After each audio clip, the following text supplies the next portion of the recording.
UP के प्रयागराज में बाहुबली अतीक अहमद की एक समय सियासी तूती बोलती थी, लेकिन अब वो वक्त आ गया है कि सियासी खेल में पूर्व सांसद अतीक अहमद लगातार पिछड़ रहे हैं।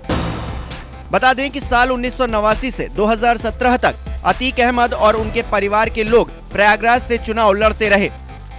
वहीं 3 दशक में ऐसा पहली बार हो रहा है कि जब न तो खुद अतीक अहमद चुनावी मैदान में उतरे हैं और न ही उनके परिवार से कोई सदस्य।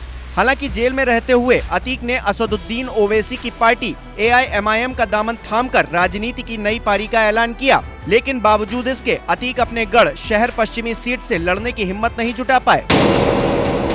बता दें कि प्रयागराज एक समय में अतीक अहमद का गढ़ होता था। साल 1989 में अतीक अहमद प्रयागराज पश्चिमी सीट से निर्दलीय चुनाव जीते, जिसके बाद वो समाजवादी पार्टी और अपना दल के टिकट से मैदान में आते रहे और जीतकर विधानसभा और संसद पहुंचते रहे।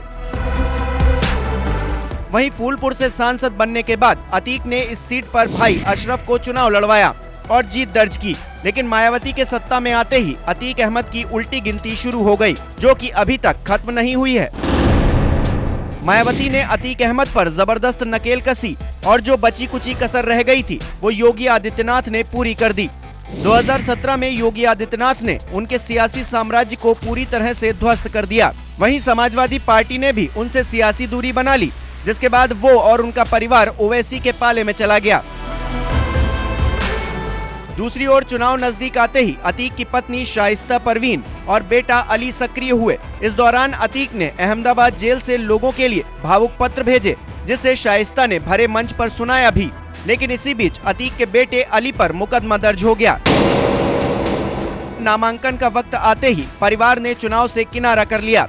दरअसल 2007 के बाद से अतीक और उनका परिवार लगातार चुनाव में हार का सामना कर रहे हैं। 2007 के चुनाव में अतीक के भाई अशरफ सपा से उतरे तो पूजा पाल से हार का सामना करना पड़ा। 2009 में अतीक अपना दल से प्रतापगढ़ में संसदीय चुनाव लड़े और चौथे स्थान पर रहे। 2012 में अतीक अपना दल से पश्चिमी से लड़े और पूजा पाल से हार गए। 2014 में सपा के टिकट पर श्रावस्ती से लोकसभा का चुनाव लड़ा और हार गए। 2018 में जेल में रहते हुए निर्दलीय फूलपुर से संसदीय चुनाव लड़ा, वहां भी पराजय हुई। 2019 में वाराणसी संसदीय सीट से पीएम मोदी के खिलाफ नामांकन किया, लेकिन लड़े नहीं। इन सब के अलावा अतीक के करीबियों का कहना है कि शिवपाल यादव के जरिए अतीक की SP और अपना दल के साथ जाने की कोशिशें चलती रहीं, लेकिन उन्हें राजनीतिक सहारा नहीं मिल सका। ऐसे में हार के डर से ये परिवार चुनाव से किनारे हो गया। हालांकि शाइस्ता परवीन ने नामांकन से दूरी बनाने पर कहा कि उनके शौहर अतीक अहमद ने मना कर दिया, इसलिए उन्होंने नामांकन नहीं किया। AIMIM जिला अध्यक्ष शाह आलम का कहना है कि उन्होंने जहां से कहा वहां से टिकट दे दिया।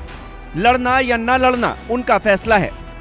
प्रयागराज पश्चिमी से 5 बार विधायक और 1 बार फूलपुर से सांसद रहे अतीक अहमद के जेल जाने और प्रशासन की कार्रवाई से उनका सियासी समीकरण गड़बड़ा गया है। ऐसे में अतीक अहमद की सियासत क्या उनकी मुट्ठी से निकल गई है, इस बात की चर्चा तेज है।